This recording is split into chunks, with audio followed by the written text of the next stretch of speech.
বসলে আমার মাথায় যা যা ঘোরে। বিয়ের পর আমি যখন ওনার জামা কাপড় কেচে দেব, ওনার প্যান্ট থেকে যখন 500 নোট বেরোবে, আমি তো ওনাকে বলবোই না। বিয়ের পর যখন আমি কোথাও শপিং করতে যাব, কোনো জিনিস যদি 1000 টাকা দাম হয়, আমি তো ওনাকে 5000 টাকা বলবো। টাকাই টাকা হবে।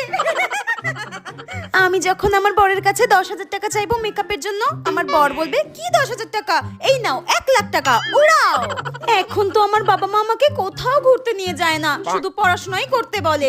বিয়ের পর আমার বর আমাকে সিমলা, কাশ্মীর, মানালি, মেঘালয়, কেদারনাথ সব জায়গায়, এটা কি করে ফেললাম, যাই হোক সব জায়গায় ঘুরতে নিয়ে যাবে।